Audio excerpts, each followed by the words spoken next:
Thank you very much, Dr. Nacker, for your very kind introduction. Can you hear me well? Is this not just right? Okay.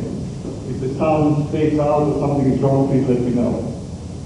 I know that lights are less than fully available, but I hope that there's sufficient here to keep everybody awake. I certainly can read, so with this we are in business. I'm going to present to you a paper on acute and chronic countertransference reactions.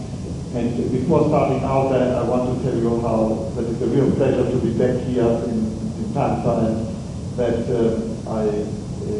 although the paper it is mostly a clinical paper with clinical case material and brief condensation of the underlying theory, and I hope that you will be free for discussion, that we're going to have to raise questions, so we have a chance for some more informal interchange as well. The first section is called the ascendance of countertransference analysis. The early concept of countertransference defined it as the analyst's unconscious reaction to the patient or to the transference derived from the analyst's own transference potential and to be overcome by the analyst's self-analysis in order to return to a position of technical neutrality. This concept of countertransference and our view of its importance in the psychoanalytic situation have since undergone significant changes. Under the influence of psychoanalytic contributions in the 1950s, particularly those of Paul Hyman and Heinrich Drucker, a global or totalistic view of countertransference defined as the analyst's total emotional reaction to the patient emerged and gradually prevailed. Now the task became the analysis of the various components included in the analyst's global countertransference, including, first, his unresolved or reactivated unconscious conflicts, second, his external reality and reaction towards third parties, third, the contributions of the patient's transference, and fourth, the reality of the patient's life. Particularly under the influence of Drucker's concept of concordant and complementary identification in the transference, emphasizing the contribution of the transference, the analyst's exploration of his countertransference now permitted a sharper diagnosis of the patient's activated internalized object relations. Countertransference analysis became an important tool in the analysis of the transference.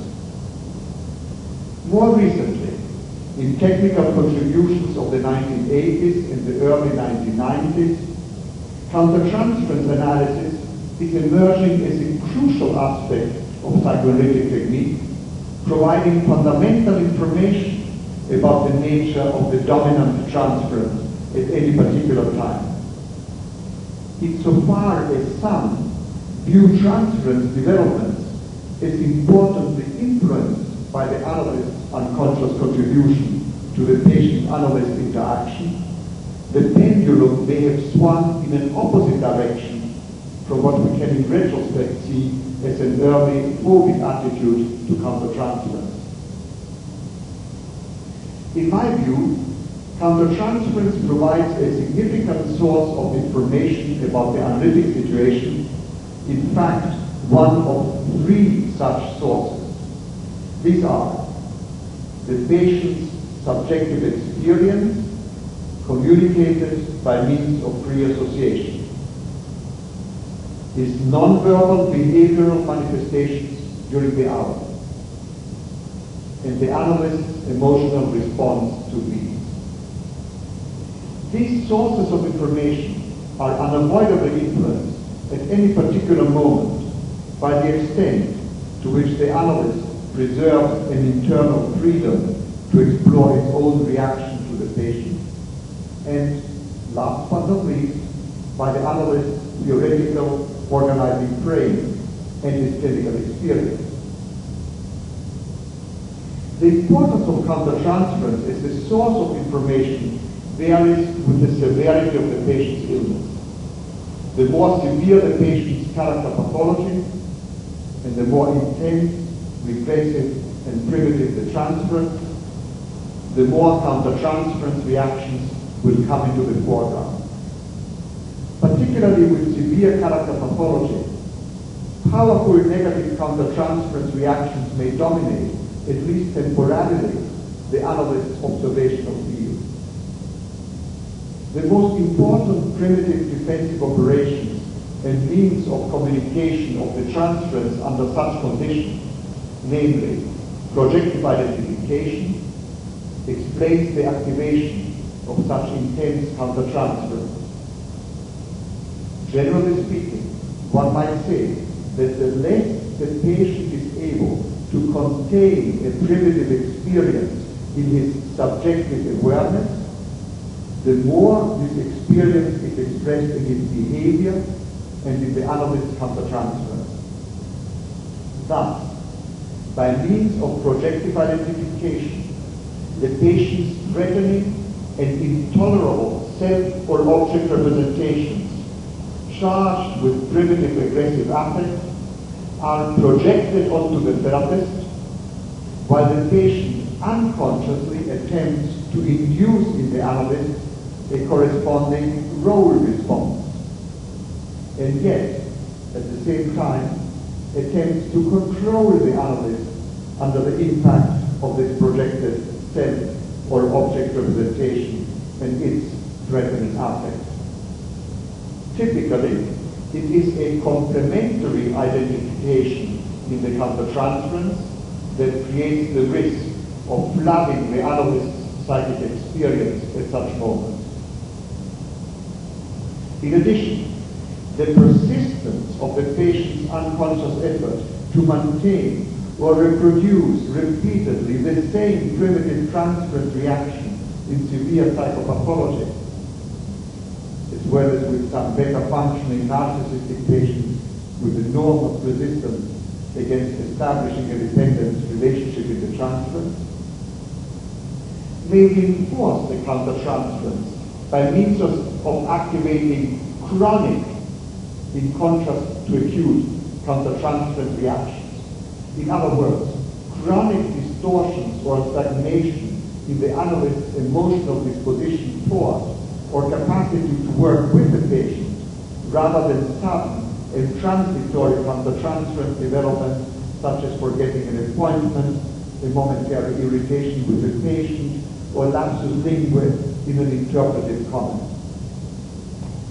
Because of my experience in treating patients with severe character pathology with psychoanalysis as well as with psychoanalytic psychotherapy, my attention has been drawn to the technical implications of the activation of intense countertransference reactions when faced with severe regression in the transference, and to the particular distortions and technical difficulties derived from chronic countertransference reactions. Now, I want to give you two extended examples. One of an acute countertransference reaction with a less severe patient, and then a chronic countertransference reaction with a very severe ill patient. And then we'll end up with some more comments on theory.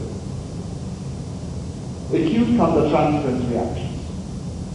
My first case is Mr. A, who suffered from an obsessive-compulsive personality disorder.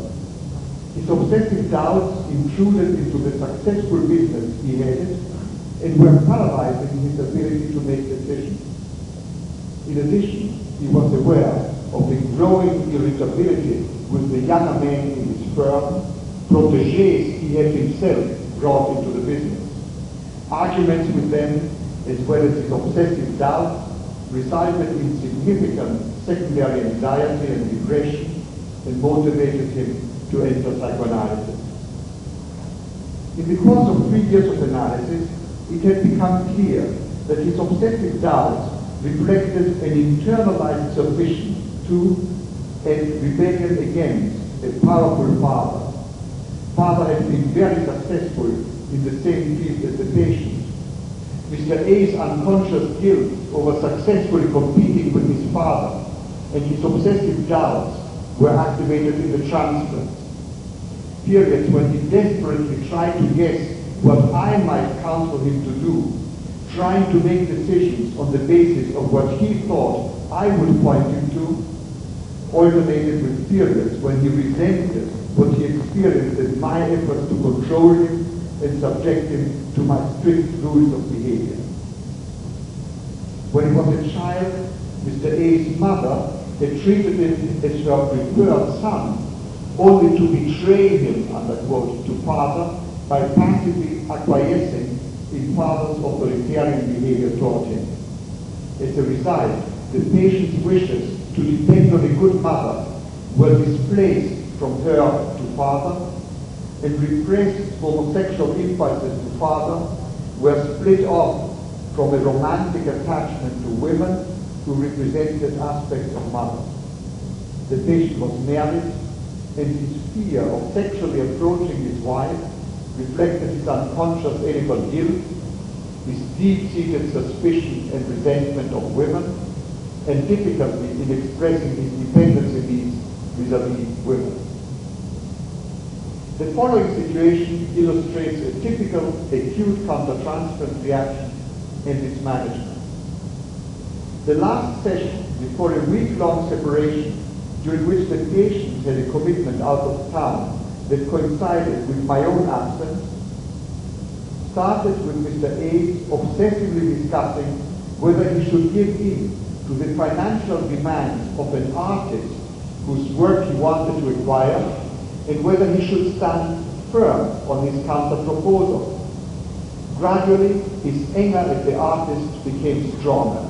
He complained bitterly about the lack of gratitude of this young man whom the patient had helped in the past, and expressed indignation at the defiant and inconsiderate ways in which the man was treating him. I raised the question whether, in the middle of this disappointment, there might also be disappointment with me for not helping him to make a decision. Mr. A responded with irritation that I was wrong. He wasn't expecting anything from me, and this analysis was proving to be completely useless. I wondered aloud whether his disappointment with me might have something to do with the forthcoming week-long separation.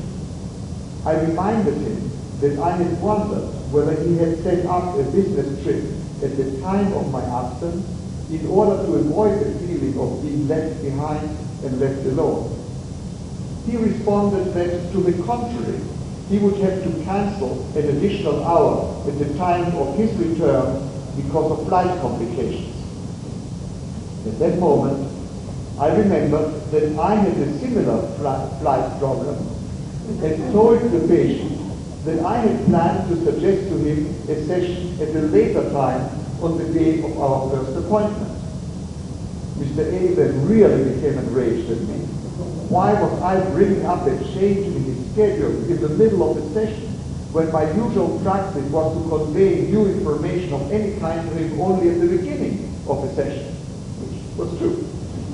I was disrupting this flow of free association, he went on, showing how distracted I was by raising issues that concerned only me and were totally neglectful of his needs. This was the last thing he would have expected at the last session before the 1 week separation. The patient's anger increased. In the next few minutes, I experienced a rapidly changing set of feelings. First, I felt guilty for not having remembered to make my suggestion at the beginning of the session, feeling that I had indeed been neglectful, and I wondered what might have influenced me in this regard. I remembered that I had a fleeting sense of guilt before the session for having to make a last-minute change in Mr. A's schedule, and wondered to myself whether I was acting like Mr. A's mother, that is, pretending to be interested and concerned for him. Then, as his attacks on me intensified, I became irritated, feeling that he was making a mountain out of a relatively minor molehill. I thought that I had fairly acknowledged my mistake. Finally, while the patient continued to express his rage over my unreliability, I thought that I was now in a relationship to him similar to the one he had experienced when confronted with his father's dissatisfaction with his performance. Mr. A was now enacting the role of his father and projecting his unreliable self, unquote, onto me, replicating at the same time his problem in relationship to the young artist. I commented on his disappointment and its transformation into rage at me. He sensed that I was unreliable because I was not helping him with his problem with the young artist, and because I was neglecting the particular intensity of his need to be understood and cared for when a separation brought about the feeling of being abandoned. I interpreted that I was like an unreliable mother who only pretended to care for him, a most painful experience against which he could protect himself by changing it into making me an unreliable son and enacting his father's demands in relation with me. To be an angry father scolding an unreliable son was preferable to feeling like an abandoned son relating to an unreliable mother. Mr. A said that he had felt that the artist was like an unreliable, unloving son. Is this too loud? No, I'm getting you some more. There's some water right here. Oh, yes. Well, I have a feeling that I was saying there was water right here. Thank you. So, I said that to be an angry father scolding an unreliable son was preferable to feeling like an abandoned son relating to an unreliable father. Mr. A said that he had felt that the artist was like an unreliable, unloving son, and that it was true that he had been treating both the artist and me in ways that reminded him of what he hated in his father. And then he added that he did not feel as fearful as he had in the past about some forthcoming important meeting, that he felt more like an equal with his colleagues. He then remained silent. After a while, I commented that I sensed a change in his emotional disposition. He said he was no longer angry and actually felt sad thinking of our separation for a week. I said that insofar it was less frightening to him to identify himself with his father in spite of father's traits that he was so critical of, he was also less afraid to acknowledge his wishes for my concern and his dedication to him without experiencing that as a sexual threat. In the past, he had been afraid to be dependent meant to become homosexually interested in him. The patient then remembered that he had felt less inhibited in having sex with his wife the previous night. The session ended shortly afterwards. This illustration of an acute countertransference reaction with its immediate internal exploration by the analyst and its utilization as part of the material to incorporate it into the transference interpretation is in contrast to our next example, which is about a chronic countertransference reaction. Thank you for reminding me.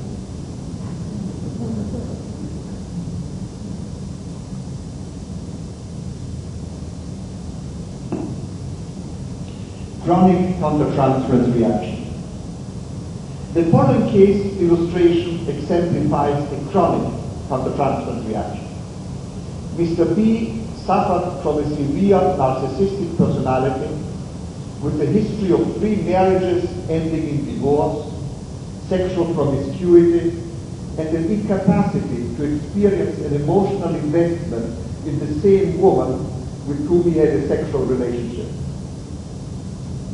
In the early part of his treatment, most noticeable over many months, was Mr. B's intense defenses against deepening the transference relationship, which only gradually could be understood as a defense against unconscious envy of the analyst, whom he saw as a married man able to enjoy a relationship that was both emotionally and sexually satisfying with his wife. From triumphantly regaling me with his sexual exploits, only to fall back in despair because of his incapacity to maintain a sexual relationship with a woman who mattered to him emotionally, he gradually became aware that the idea that I might have a good marital relationship filled him with a sense of inferiority and humiliation. He then began to tolerate conscious feelings of envy of me. Mr. B's childhood had not been cheerful. He had described to me a complaining, distrustful, eternally dissatisfied father who attacked, both in public and in private, for all her shortcomings, his wife, a domineering, combative woman. On the basis of his childhood experiences, Mr. B was convinced that all expressions of concern for another were completely phony. He experienced his mother as chronically and totally unreasonable, filled with strange ideas about people, illness, and nature that could not be challenged. Ideas that at first had been accepted as facts by the patient and his older brothers during their early childhood, and then gradually bitterly resented by all of them as they became aware of a different reality during their school years. Although Mother had never seen a psychiatrist, the impression Mr. B created in my mind was that she must have been near psychotic. The struggle between the parents and their now successful son continued to this day, followed by reconciliations. In the third year of analysis, the patient acquired a new mistress, Miss C, an aggressive and domineering woman, very unlike his previous subservient women. Mr. B stressed how very satisfactory the sexual relationship with her was.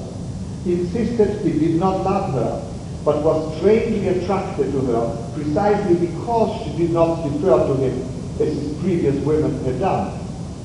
The relationship with her deepened over a period of time, acquiring characteristics of sadomasochistic interactions that often made me wonder whether Miss C was exploiting this wealthy man financially, or was herself very masochistic in tolerating his reiterations that he did not love her. He would tell her all the time that he didn't love her. Clearly, for the first time in his life, he had replicated his sadomasochistic relation with his mother. At the same time, a subtle change occurred in the transference, in the direction of the emptying out, in the direction of this emptying out. I sensed that the patient was so totally absorbed in the reality of his daily life with Miss C that it was largely replacing his work of fantasy. I also felt that the patient seemed increasingly unreal in his behavior toward me. He became more and more shadowy and made me think of an as-if personality at the same time as his conflicts with Miss C became clearer. Over a period of months, the content of the sessions became increasingly invaded by the references to all the struggles with his girlfriend, complicated involvement in the struggles with her, of members of her and his family, and an increasing chaos in his life situation, simultaneously with the development of what impressed me as a robot-like behavior in the hours. For example, in reaction to an interpretation, the patient would move backwards on the couch into a half-sitting position, support his chin in his hand as if reflecting about what I had said, kind of like an automaton. He brought typewritten pages with dreams that he wanted to read to me. When I asked why he felt the need to bring these typewritten dreams rather than talking freely in the hour, he offered the chagrined statement that he was only interested in accelerating the analytic work, With a resigned gesture, he would then proceed to relate the dreams from memory. The interpretation of his behavior was made more difficultly by the subtlety of all these developments, which may here appear as clearer than they did in the session. Over a period of months, I had the feeling of carrying out an as-if analysis, in the sense that my interpretation would become so cleverly integrated in the patient's associative material that I could no longer assess their effect. When I communicated to him that I experienced an enormous difference in our relationship, the patient freely acknowledged that he felt independent from me and that this must indicate that he was now much healthier than before. His ongoing friendliness, his apparent attention to everything that I was saying, an apparent uninhibited flow of free association only punctuated my feeling that our relationship was completely phony, and I felt strangely reluctant to confront the patient with my feeling, as if it would be hopeless to even try. I sensed that either he would not understand what I was saying and think I was being paranoid, or react in a helpless way, as if I were making impossible demands on him, while he was so obviously a good patient who was improving in his understanding and in his life. In some sessions he made me feel that the only thing he needed to get better was for me to inculcate him with the capacity for tender love toward his needs. In short, I felt paralyzed in an emotional experience of phoniness, a sense of enormous emotional distance in our relationship, an alternative of either having him experience me as crazy, unquote, if I persisted in confronting him with the robot-like aspects of his behavior, or of overwhelming him with demands for authenticity that he would not be able to comprehend.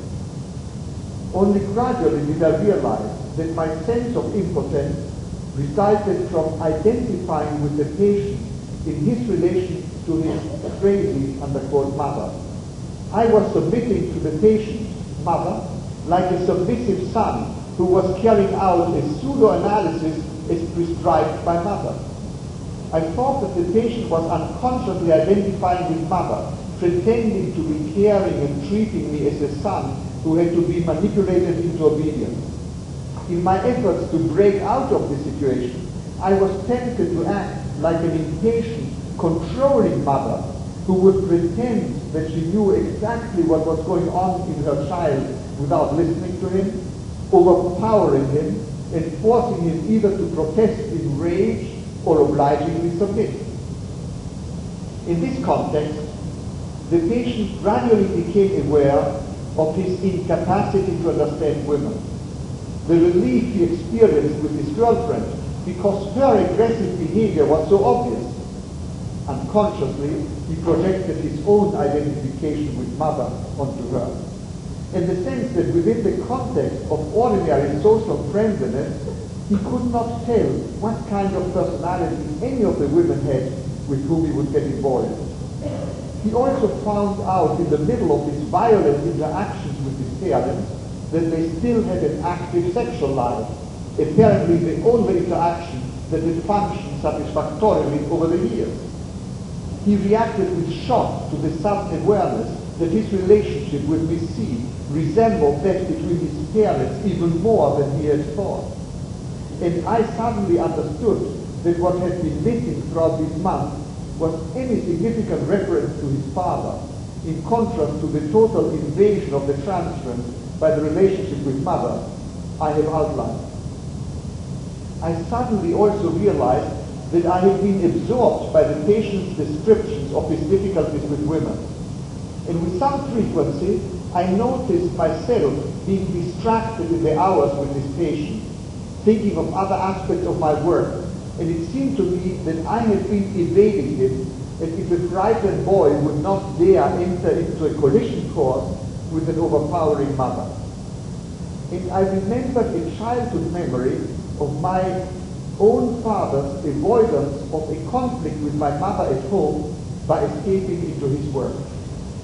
In immediate continuity, I then remembered how at high school I had led a rebellion against the tyrannical teacher and my intense fear of his retaliation. On reflection, over several weeks, elaborating those fantasies, I thought I was identifying with the patient as an impotent child, denying my own identity as an autonomous, yet concerned fatherly image for him. I was implicitly colluding with the patient's fantasy that his self-castrating submissiveness was the only alternative to a violent father in dealing with a crazy mother. This violent father image, in turn, represented the projection of the patient of his own Oedipal protest onto the reasonable father, unquote, who might be able to bring order and rescue mother from her own primitive entanglement. And remnants of my own Oedipal disposition had become activated in the process, contributing to my experience of paralysis in the treatment of Mr. B. Then, a few weeks later, the following session occurred. So what I've been giving you is really a summary of developments in the session as well as in my fantasies, internal speculations over a period of time. The session. Mr. B started by saying that he had had an uncanny experience of proposing a major business deal to a firm connected with a foreign country, and that he had become afraid that this business deal would be resented by a competitor attempting to do a similar deal with still another country. The patient suddenly became afraid that agents working for his competitor in that other country may try to steal from him the information about the specific technology involved. While telling me that he knew that this was a paranoid reaction, he was still afraid after leaving the office of the representatives of the foreign firm, and he thought that two men were following him that afternoon and late into the evening. He said he had become very anxious and was oscillating between a sense that this was exaggerated and the feeling that it might be true and that he should watch out. The patient felt genuinely anxious in conveying this information to me.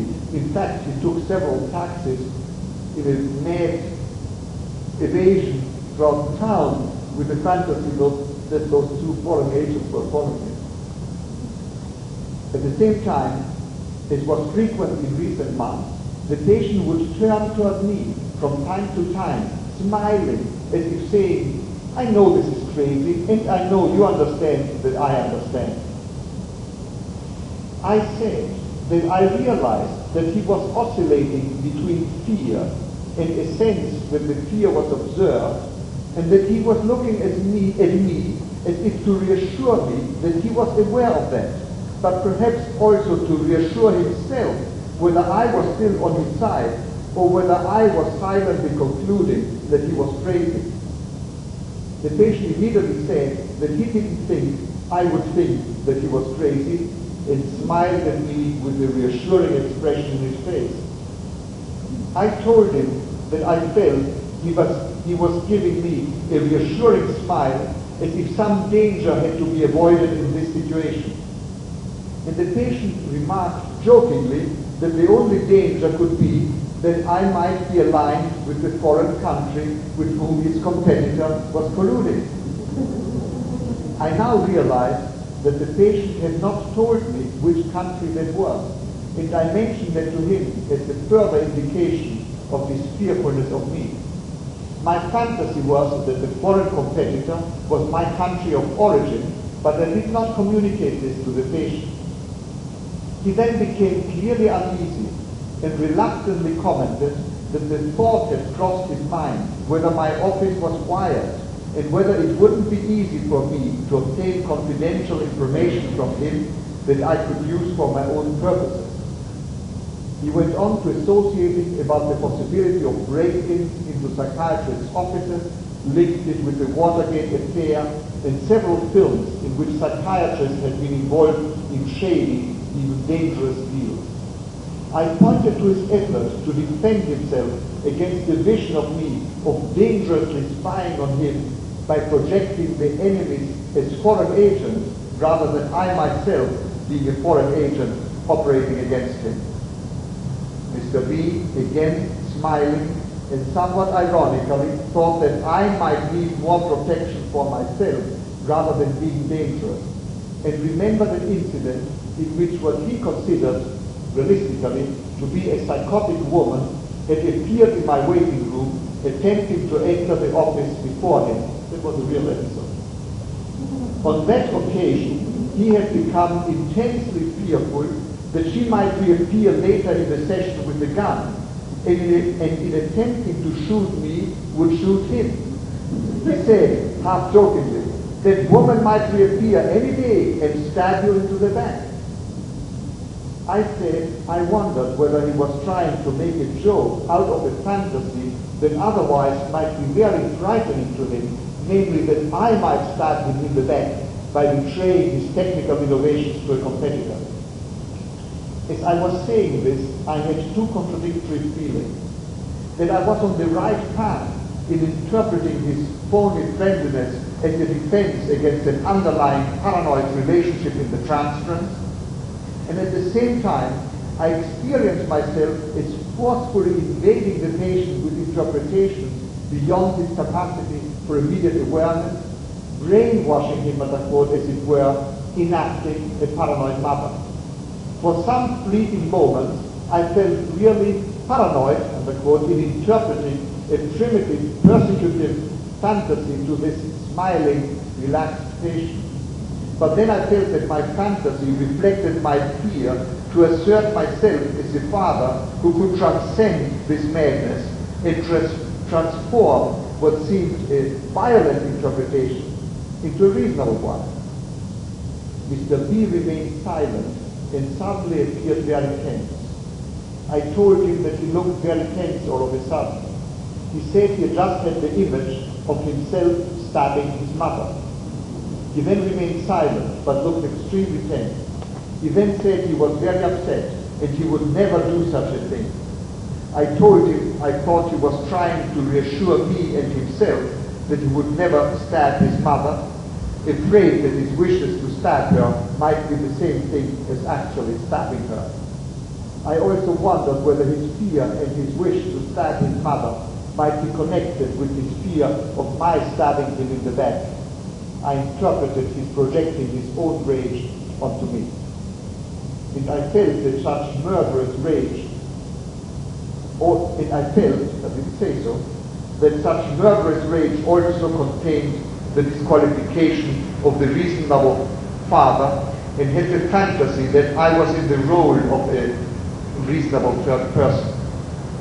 But then I thought I might be too far beyond the patient's present experience. And I said that I wouldn't be surprised if his immediate response would include some effort to transform this into a humorous situation in order to take the edge off the frightening feeling that we were exploring. The patient then said that he wasn't surprised that I should say that, but that he had been thinking very seriously of how enraged he had become at his mother in their last extended telephone conversation, and he proceeded to talk with great emotion about an aspect of the discourse that seemed to him totally crazy and that he felt impotent to puncture.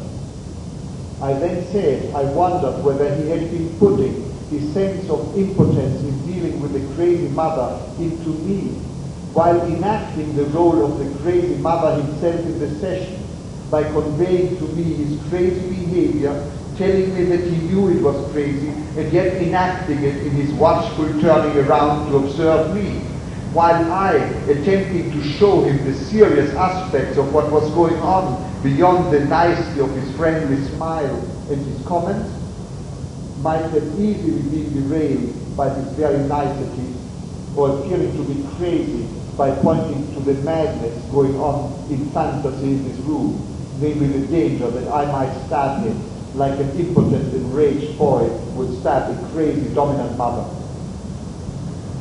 A lengthy silence followed. The patient said that it was true that he tried to always keep things on an even keel with me, and in fact that had been his usual behavior with all women, except now with Miss C, and that he realized how enraged he was at all women. And that was the end of the session. What I did not bring up was the patient's identification with mother in the absence of the eligible father.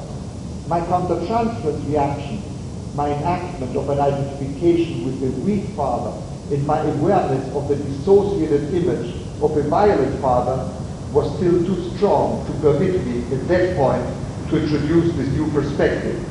Yet my thinking had become freer, and I was no longer enmeshed in a pseudo-friendly, robot-like relationship with the transference.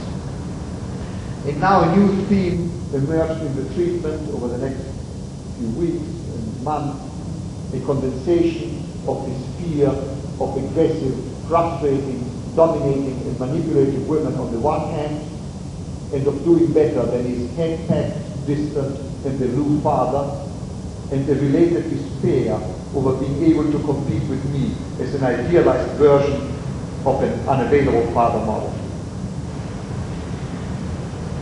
Now, the last section of the paper deals with general comments about countertransference, diagnosis, and management.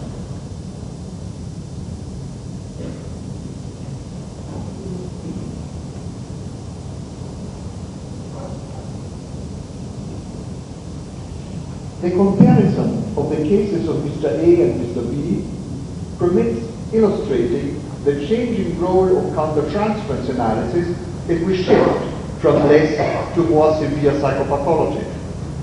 Although with Mr. A, I did not refer to my own countertransference disposition in the sense of what might have motivated my neglect to tell the patient about the suggested change in our first hour after the separation. Obviously, in that example, there was an aspect of my own transference disposition to the patient that influenced my neglect to mention this at the beginning of the session, as well as the intensity of my momentary countertransference reaction following the patient scolding me for interrupting his train of thought.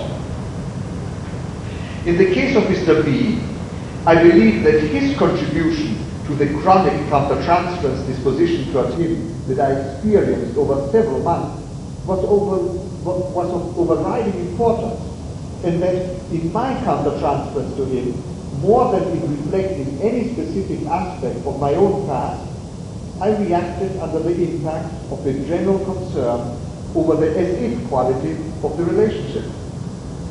I experienced, I believe, the combination of a general narcissistic response, a relative normal one, I would assume, to long-standing failure in the task, and a superego-determined guilt reaction over not helping him, all of which fed into the sense of frustration, impotence, and confusion that the patient had experienced in the relationship with his mother and was projecting onto me. Similarly, Mr. A's communication by means of the content of his reassociations was clearly dominant in the sessions, with the non-verbal aspects of the patient's behavior and my countertransference disposition of lesser importance than in the case of Mr. B in determining the overall integration of my understanding and my interpretation of the transference. In the case of Mr. B, the patient's non-verbal behavior in the hours and my countertransference illustrated the need to integrate the patient's communication of his subjective experience, the observation of his behavior in the therapeutic interaction, and the countertransference into one formulation. I see my countertransference with Mr. B as illustrating first the chronicity of countertransference reaction with some patients presenting severe character pathology, the robot-like quality of his reactions in the hour, my sense of unreality and impotence, and the underlying projective identification in the transference, the enactment of the relationship between a crazy mother and a pseudo-submissive son, represented the patient's contribution to my countertransference. My identification with one aspect of my father reflected my contribution, although the patient's own incapacity to identify with the strong and generous father also played a part. The patient's verbal communications centered upon his relationship with women in present reality. His non-verbal communication and my emotional reaction centered on his mother transference. my sense of impotence, of being caught between phony friendliness and violence, went beyond the effect of his projective identification. Leon Greenberg's concept of projective counter-identification has a place here, as well as the complementarity between the deeper layer of the patient's edible problems and what the chronic challenge in the transference evoked in my own countertransference potential. The problem in the case of chronic countertransference reactions with patients presenting severe psychopathology is that its very slowly developing, diffuse, invasive nature may infiltrate the entire psychoanalytic process to an extent that interferes with its immediate analysis. It may require consistent work outside as well as during the sessions in order to understand and transform it into an interpretation. Lucia Tower suggested that some chronic countertransference reactions could be understood only retrospectively, after the analyst shifted into a different emotional position. From this viewpoint, the older assumption that to be too preoccupied with the patient outside the sessions indicates some problem in the analyst needs to be modified. The extraordinary preoccupation with the particular patient outside the sessions may sometimes derive simply from lack of understanding due to lack of experience or the unusual difficulty of the case, but most frequently from the development of chronic countertransference reactions in cases of severe psychopathology. I have found chronic countertransference reactions to be particularly frequent in the treatment of cases with severe narcissistic personalities, patients with regressive sadomasochistic transferences, patients where a very primitive type of hatred is expressed in unconscious efforts to destroy the very communication with the analyst, the syndrome that Bion described as including pseudo-stupidity, curiosity, and arrogance, and in patients with as-if characteristics and psychopathic transferences. In addition, patients with severe paranoid regression and transference psychosis also may bring about chronic countertransference reactions, as well as patients whose acting out may take objectively dangerous forms, such as the risk of suicide, homicide, or active persecution of the analyst, for example, in the form of threats of lawsuits. In all these cases, very primitive internalized object relations and sometimes truly psychotic nuclei become dominant in the transference and apparently defy the ordinary efforts of the analyst to resolve these regressions interpretively.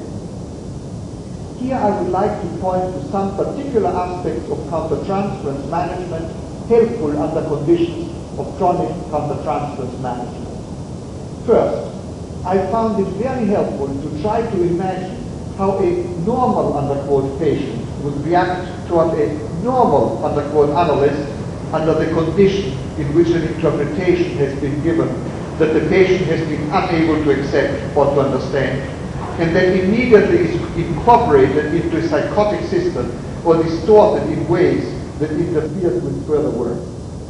Or else, how would a normal interaction be like between a patient daring to depend on a psychoanalyst as a trustworthy person who attempts to help the patient without being omniscient or omnipotent? Such an internal confrontation within the analyst between an imagined, potentially normal interaction with the patient and the present transference, countertransference bind will help to clarify what is abnormal or strange in the content of the patient's subjective experience, in his behavior, and in the countertransference itself, and how these three elements might be understood in their mutual relationship. From a purely cognitive viewpoint, what I've just outlined may appear almost obvious or trivial. In practice, however, under the impact of chronic countertransference development, it's much more difficult to reconstitute that theoretical frame of normality, and it may be much easier for an outsider than for the analyst caught up in the situation. Therefore, collegial consultation may be helpful at any point during an analyst's career. There are some emotional attitudes of the analyst of the analyst that may become important in the treatment of patients with severe psychopathology and provide an important counterbalance to the risk of developing chronic countertransference reactions. It is of course crucial that the analyst tolerate the conscious experience of powerful countertransference reactions, contain this reaction, and utilize it for self-exploration as well as for diagnosing the total transference situation. Another such attitude is the courage to interpret the situation when a chronic stalemate tends to induce a sense of futility and hopelessness in the analyst, an attitude of passivity that can easily be rationalized as patiently waiting for the situation to resolve itself. Obviously, I'm not talking about the analyst's categorical bombarding the patients with interpretations, but of a psychological attitude of vehemence, underquote, when the analyst sees the situation clearly and yet feels afraid to share this understanding with the patient.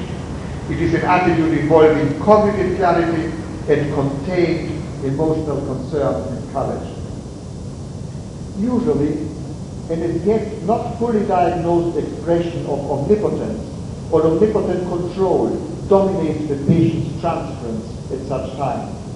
The probing of unconscious transference meaning in the here and now may require fearlessness over the possibility that the patient may experience the interpretation as a violent, underquote, invasion, as Pierre Lanier has described in psychotic patients. The projective identification of the patient's omnipotence may be the mechanism involved, and the paralysis of the analyst as the patient experiences all these interventions as an attack, the consequence. The analyst's intervention under such conditions may range along a broad spectrum, from tentative suggestions, even hesitant questions, to direct statements, to the extreme of expressing a strong conviction.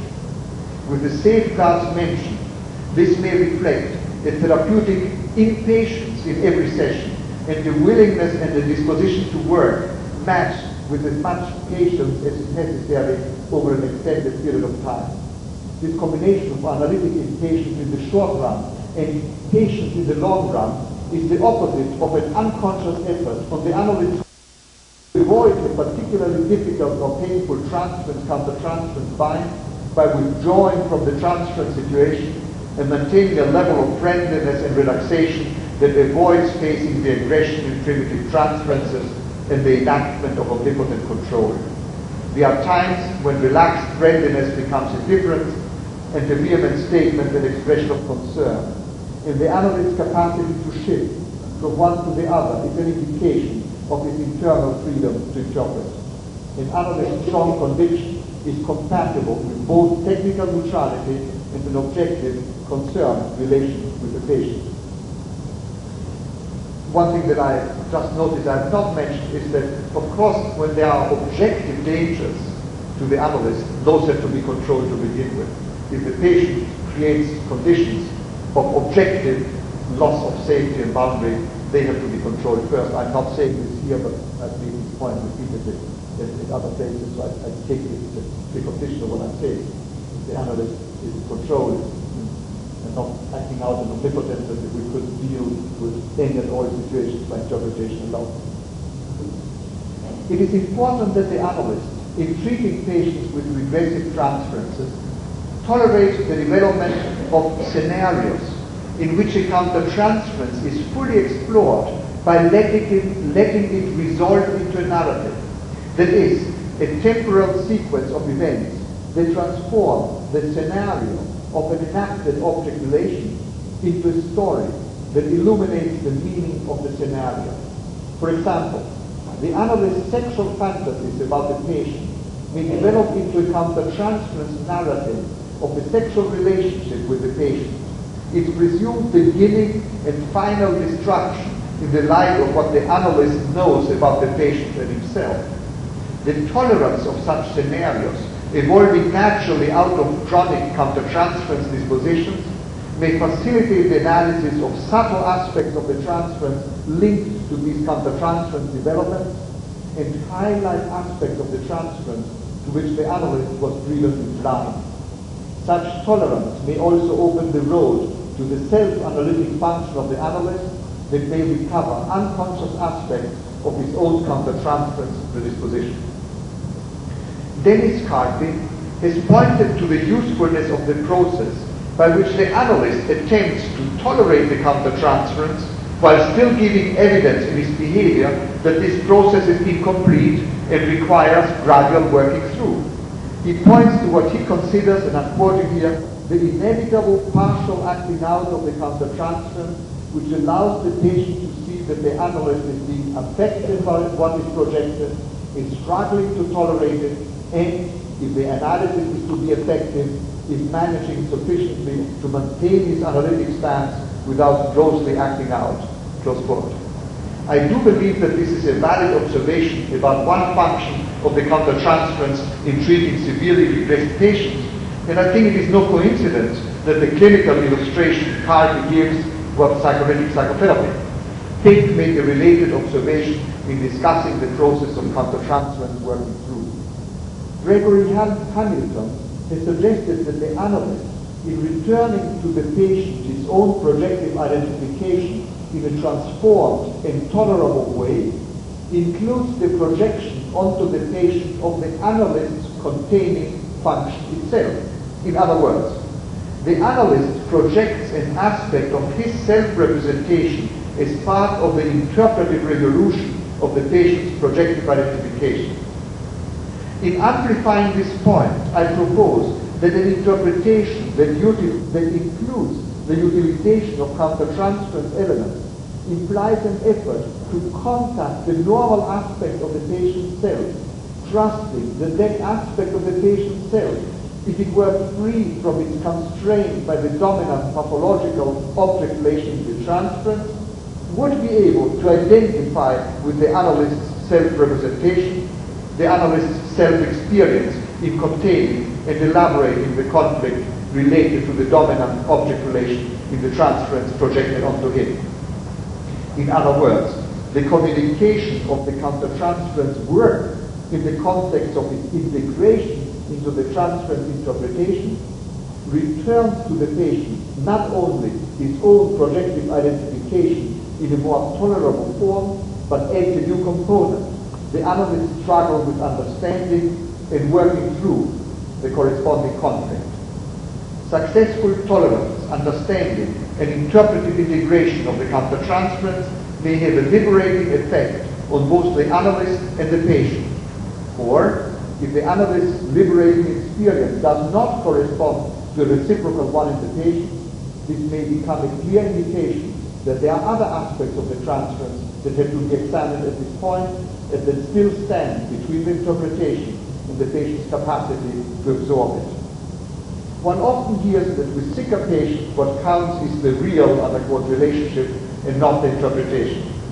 Psychoanalytic work with borderline patients strengthened my conviction that while there are many ways of supporting a patient's ego functioning, the specific effects of transference interpretation, particularly when countertransference integration into it becomes an important part of that interpretation, facilitates the development of the real, unquote, relationship in the sense of the identification of whatever capacity the patient has for self-observation with the analyst's integrating function, and this is the best guarantee for a developing capacity in the patient to establish, at least temporarily at first, a normal relationship as a consequence of the systematic analysis of the transfer.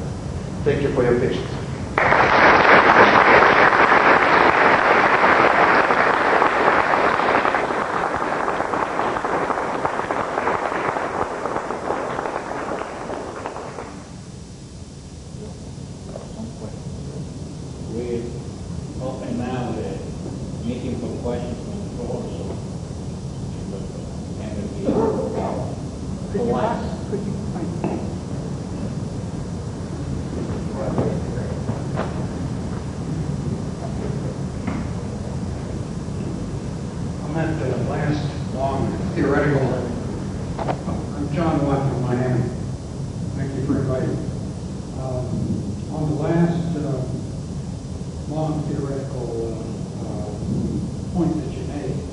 Any way you could give like a clinical illustration of the way way that that kind of interpretation could be made, that essentially what you're trying to do is use your own capacity to understand what the patient was doing in terms of projective identification and feed it back to the patient in a way that is supportive in the sense that it shows your understanding of what he's doing. I had a hard time trying to put that into a specific form. Well, let's do a different example.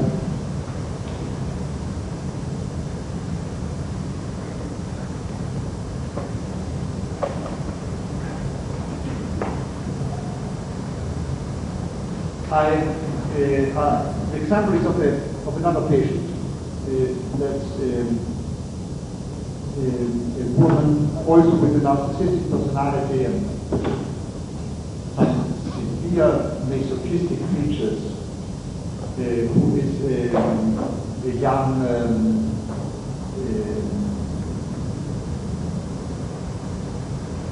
expert in, she has a profession in the theater and is trying to develop as a director of plays, and at the same time completing her graduate studies, and has to write 2 papers to graduate from school. And she has been depleting her efforts as a director in terrible ways, and has been depleting her efforts writing those papers. There is one of her professors who is extremely patient, who helped her over years to get those 2 papers, and the patient has been really exploiting her and disappointing her, and it is part of her unconscious narcissistic triumph that she evokes hopes in those who are trying to help her, then to dash those hopes and bring about an abandonment. It's a typical pattern, of course. The triumph ends up with the patient destroying her life.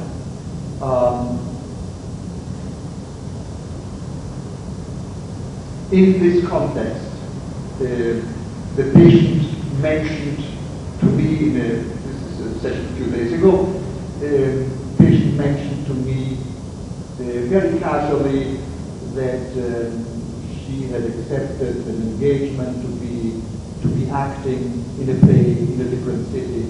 At the same time, when she had previously set up some appointments with that teacher to go through a draft of that paper, the teacher is an extremely busy and important person. I mean, she's going out of her way to help my patient. And she accepted some piddly role in some other city. It was sheer madness. At the same time, I had a clear sense, and she was telling me that accidentally, and I had a clear sense, if I tell the patient, look what you're doing to yourself, she would experience me immediately as a sadistic bitch. She was her mother, never cared for her, only to fulfill what her mother wanted, and that would lead into an endless scene. And on the other hand, and then it would be much more comfortable to let it ride. One more, he said. And I felt if I let it ride, I'm really abandoning the patient. She'll be very happy. So she's putting me in a position which either I abandon her and she's pleased with a wonderful relationship, or I point out the obvious and I'm a son of a bitch. And I also sensed in me a reluctance to intervene. I was tired of the endless tirades. It was a bad day for me. I felt I was enough fight for enough patience. So my inclination was just to let it ride.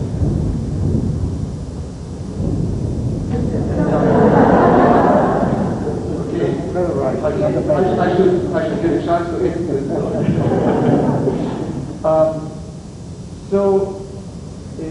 I think that was a countertransference, and I was being controlled by the implicit threat to drown me with bitchy attacks. It's a little somewhat similar to my second patient, although more circumscribed. And so I felt that this, I should not let this go. And what I said was the following. I said, I would like to go back to something you said. It took about 10 minutes to think this through, because not because it was intellectually difficult, because of the emotional. I was just kind of paralyzed. And she was already talking about other things, and so I said, I'd like to go back to something you said 10 minutes ago. You very briefly referred to the fact that you were going to play a role in some other city during the time in which you were going to have your final interview with Dr. So-and-so about your thesis paper. If I heard that correctly, that has a number of implications. And I wanted to share with you the implications of that. But then I decided not to say anything to you because I had the fantasy, if I told you what I thought, you would get enraged with me. And I'm still not sure whether I should tell you what I thought, because I think you may get so enraged that you wouldn't hear, that I don't know whether it's worthwhile that I should tell you what I want to tell you. But I must confess to you that on the other hand, I feel that if I don't tell you what I wanted to tell you, it would mean a kind of abandoning you in a dangerous situation. And so that's what I said to the patient. And if the patient had said, I don't want to hear anything from you, go to hell,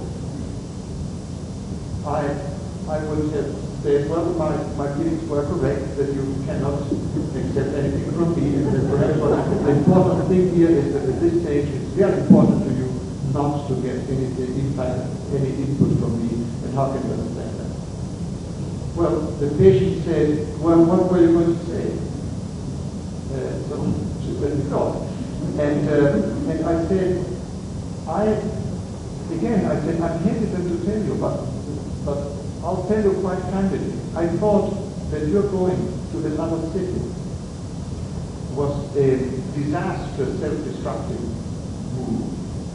That you were, in the process, violently attacking Dr. X, who has been trying to help you and has gone out of her way to help you. Here you are slapping her in the face, running the risk that if she has any brains, she'll finally give up on you.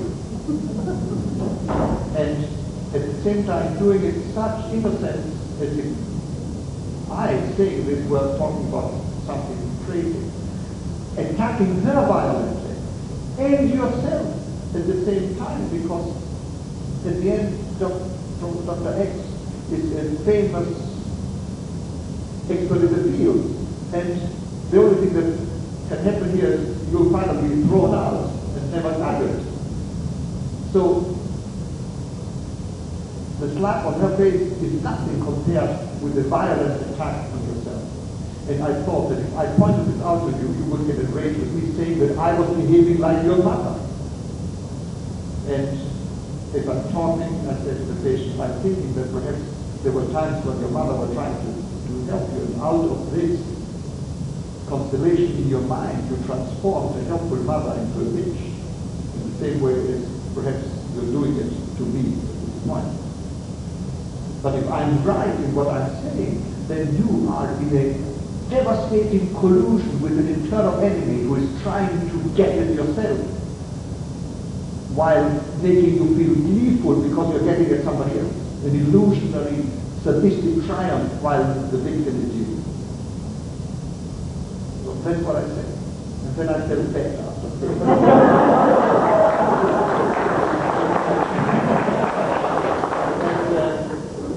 The patient was able to listen to that. Now, what I did, I didn't talk about my countertransference. I didn't say anything that was not a reflection of the patient. I didn't talk about my feeling of what the hell, and about the fact that I was getting enraged. I used that to formulate the interpretation. I would say I was enraged at you for doing that. Because I felt that my rage was a reaction to the sense of being kicked by the patient in this destruction of the analytic work with me. But I felt that at this moment, that was less important than what she was doing with Dr. X. Does this answer your question? That would be illustration. That comment by Gregory Hamilton, I think, is a very subtle one, that one doesn't only communicate one's work with the projective identification, but really share with the patient something of one's own analytic function, which is not supported, it's having supportive effect without being a supportive technique. It still remains within a position of technical neutrality. I didn't tell her, you can't go, stay here. I said, you put me in a position in which either I would be a son of a bitch or a bad man. In fact, I don't know whether I said this to you as I summarize it. I made it very clear, to her that in the middle of this, you are putting me in the position, in which if I say what I just said, I would be a son of a bitch like your mother. And if I say nothing, I would be a nice, impotent analyst who doesn't make a difference in the life. And demonstrating that the treatment is no good. That I say. Was there a sense that the patient was parallel to her setting up herself in self-defeating court? I'm sorry. Please identify yourself. I'm Jorge León from Miami. I also thank you for your invitation. Was there a sense in your perception of the patient that, thank you, that at the time that the patient was giving you the scenario of what she was planning to do, that she was also setting parallel to the situation with the doctor, almost like an abandonment of the analysis and you, because it seemed as if the excuse would be, of course, to provoke you into the rage that she herself experienced, so that she will be, with her martyrdom, her victimization of herself, perceived as understood by you, by others, and sort of setting the course for her own self-defeat. And there was also an elephant type of struggle there about what it signified for her, probably for her to be able to succeed. Something that was defended against, I thought, maybe in the process of her pathology. Yes, I agree. I mean, she was repeating with me the same thing she was doing with Dr. X. I felt that it was important to analyze the meaning in the unconscious here and now, and not trace it back to the past, because I felt it's important that the patient first recognize the unconscious meaning in the here and now. And once she honestly would recognize it, then one would say, where does it come from? Or see what spontaneously evolved. So she was doing to me the same thing that she was doing to Dr. X. But I felt, as I said, that it was most strongly expressed in relation to Dr. X, and that my experiencing it helped me to understand the dynamics of relation with Dr. X and with me, putting me in those two positions. But I didn't trace it any further than that. In general, I think it is important to focus the interpretation there where there is most affect. And very often that's of course in the transference, but sometimes it's in other relations. And here I thought at that moment most affect was buried there in the relation with Dr. X. Technique-wise, is it the delayed interpretation, The 10 minutes that you took to be able to come to her, technique-wise, is that perhaps maybe done on purpose as a way to diminish the blow and therefore make it more palatable to her to accept what you have to say affecting words? No, I didn't do that on purpose. It's just that I was paralyzed. I felt something is very wrong here, and I couldn't gather my wits. This is why I'm giving you an example of countertransference. If I had been totally relaxed about it, I might have said this immediately. I wasn't able to do that. I was so kind of shocked by this crazy behavior. By the crazy behavior and my experience of this patient every time I tried to help her attacks me as if I were hitting her. So here you have a countertransference reaction, an acute countertransference reaction, but that illustrates the utilization of my work as something that gets integrated into the interpretation. Yes? Dr. Kernberg, I was a little, but I'm Paul Donner from Big Times, VA. I was a little puzzled when you said that you didn't interpret your countertransference to the patient, because I thought you did give her the main part of the countertransference. You sort of said to her, I was afraid that you would call me an SOB or that you would visit me, and I thought that was the main part of the countertransference. Yes, I integrated it into the interpretation, but I only communicated that part which clearly came from her in saying I was afraid that if I told you, you'd get enraged with me and not be able to listen. I think that said,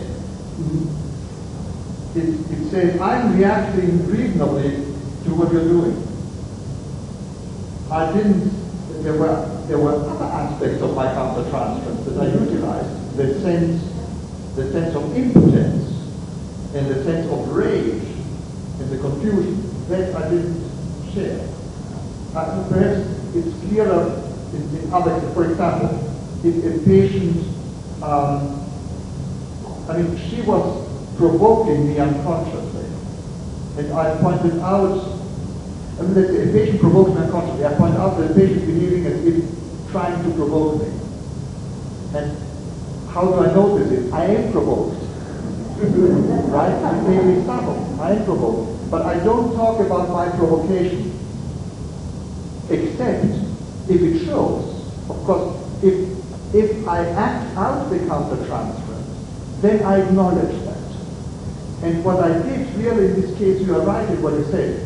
I acted out my countertransference in this silence, saying to hell with her. And I told her, I've been not able to comment because I was afraid you might react. You might say that indeed I was acknowledging something of me, you're right, in terms of my action. That's a very important difference. I don't communicate my countertransference ever as such, except as an integration to the transference or to acknowledge something that has been real. The patient becomes very seductive. I get sexually excited. I would tell the patient, could it be you're behaving in ways that would be geared to make me get sexually excited with such and such aim or fear or whatever. If at the same time, patient comes very, very provocatively before I know you, I'm looking up your legs, and this has happened to me. Patient said, I saw you looking out of my legs. And I told the patient, yes, you're right, and what do you make of it? And it was a patient who was extremely seductive sexually. And of course I would ask myself, am I doing this because I'm sexually starved, or because there's something objectively provoking that? So, but the importance that what is extremely helpful is that one maintains the professional boundaries at all points, and internal freedom to fantasize and analyze one's own reaction, and honestly with exploring what one is doing. So usually a combination of these attitudes gives one enough room. Of course there are times when countertransference occurs because the provocation is so intense and sudden. I had an experience with a borderline patient, for example, who came to see, I had a vague fantasy that I mentioned this when I was here last time. I may be wrong, but you may recognize it because it was such a typical example. Patient came to see me in an office I have in town where I see patients occasionally with a very thick door, nobody there after 7 p.m. Patient came in, banged the door, and came attacking me, and then she relaxed, and she was trying to leave at the end of the session. She couldn't open the door, she had broken the lock. And I had to, there was nobody there, I had to call security from the hospital. It took about, I knew it would take about half an hour before they broke down that heavy door. And I was enraged, and the patient was terribly frightened and said, I want to tell you, and I said, you shut up. Session is over. And I sat there looking to my paper, and I was obviously enraged with the patient crying and looking at me with big eyes. And but it didn't do any harm to our relationship. I was enraged, and I was because this patient had been provoking because over a long period of time. and finally, there was another patient outside who was almost having a heart attack, thinking that something terrible happened to me, somebody told me. And finally, security came, broke down the door, and everything ended. Well, I told the patient she had to pay for the door within a month, otherwise I would discontinue the treatment, and she paid $182.50, which was the cost for repairing the door. So what I'm trying to say is that there are times when with very sick patients, acting out is unavoidable, and as long as we try to maintain our professional conduct within what would be reasonable boundaries and are honest about what we're doing, I think there's not a major damage. But other than that, countertransference should, my major point, should be integrated into interpretations and not communicated as such. And we should have good reasons how and why we use it.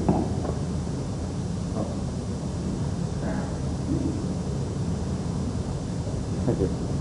I'm Tom Dan from Miami, and thank you for inviting me in particular because of this next question, which I might not say in Miami, but it makes it easier after your last remark. I find that sometimes with patients with severe psychopathology, difficult patients, that I will go for fairly long sections of hours, or maybe even several hours, really not knowing what in the world is going on. And I don't know whether that's how common an experience that is, or whether I'm just revealing something that I best not reveal.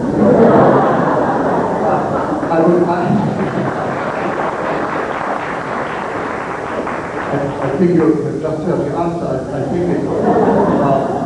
think it's a very common experience, and that we have to accept periods of non-understanding and confusion.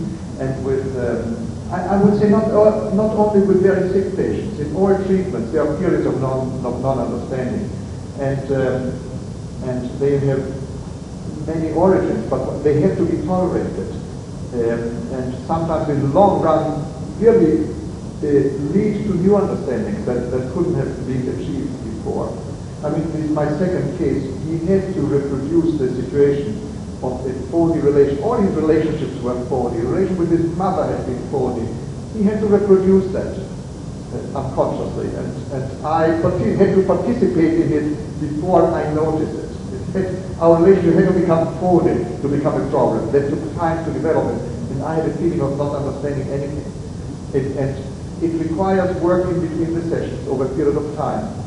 And one thinks about the patient and mulls it over, and for weeks one may be I'm excessively preoccupied with the patient for weeks, and then things get clarified, and then I don't think about that patient anymore in between the sessions for a period of time. So this is why I said that to be preoccupied with the patient outside the session is an indication of countertransference. That doesn't mean that anything is wrong with what is doing or with the treatment, only that this is either severe regressive patient or with a severe regressive transference, a new element that is not understood. And once countertransference is a second system of signals.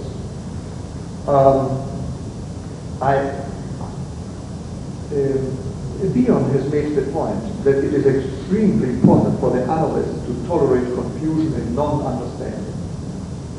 That is almost an indispensable precondition for developing understanding. And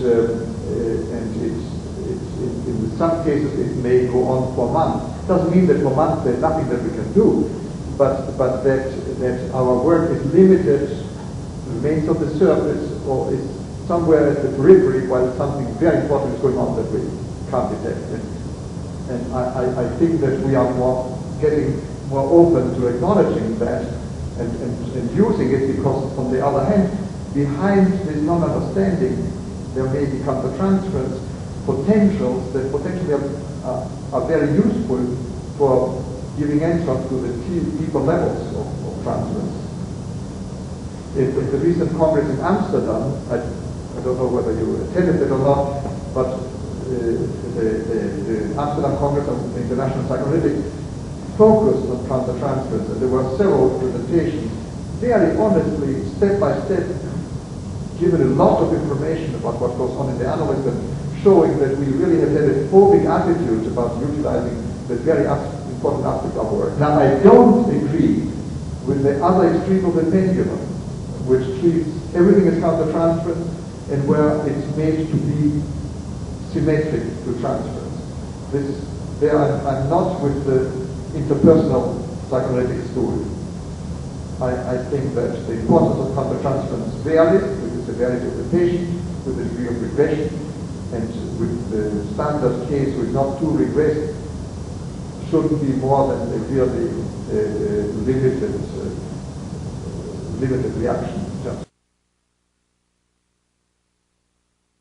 I think it's a very common experience, and that we have to accept periods of non-understanding and confusion, and with I would say not only with very sick patients. In all treatments, there are periods of non-understanding, and they have many origins, but they have to be tolerated, and sometimes in the long run really lead to new understandings that couldn't have been achieved before.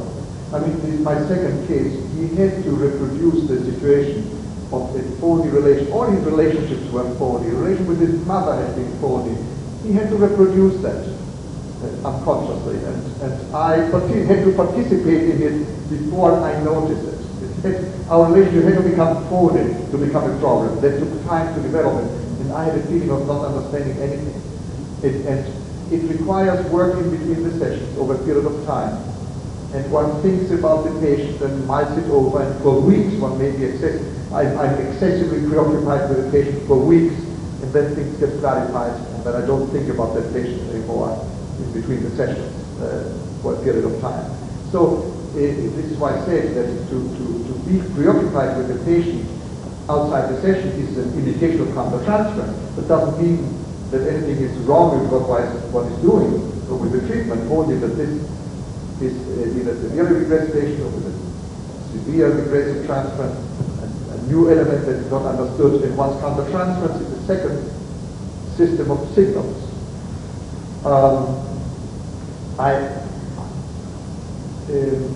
Bion has made the point that it is extremely important for the analyst to tolerate confusion and non-understanding. That is almost an indispensable precondition for developing understanding. And in some cases it may go on for months. Doesn't mean that for months there's nothing that we can do, but that our work is limited, remains on the surface, or is somewhere at the periphery while something very important is going on that we can't detect. And I think that we are getting more open to acknowledging that and using it, because on the other hand, behind this non-understanding, there may be countertransference potentials that potentially are very useful for giving answers to the deeper levels of transference. At the recent Congress in Amsterdam, I don't know whether you attended it or not, but the Amsterdam Congress of International Psychoanalytic focused on countertransference, and there were several presentations, very honestly, step by step, given a lot of information about what goes on in the analysis, showing that we really have had a phobic attitude about utilizing the very important aspect of work. Now, I don't agree with the other extreme of the pendulum, which treats everything as countertransference and where it's made to be symmetric to transference. I'm not with the interpersonal psychoanalytic school. I think that the importance of countertransference varies with the severity of the patient, with the degree of regression, and with the standard case with not too regressive shouldn't be more than a really limited reaction in terms of duration intensity. Well, I think we need to let Dr. Kernberg rest, and let me thank him for what is a very delightful presentation on countertransference. He mentioned that this was a poet subject, which it was, and it's good not to talk about countertransference. They were not supposed to happen. And of course, that has changed very significantly. This is a very enlightening presentation. I'm sure you all could think back to situations where you countertransfer friendly, where you patient friendly with the countertransfer, where you frame yourself, responding to some aspect of your own neurotic self to the patient pathology.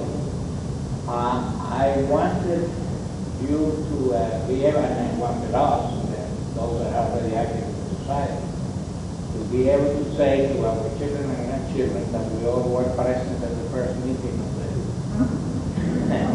half-past out West Florida Psychoanalytic Society.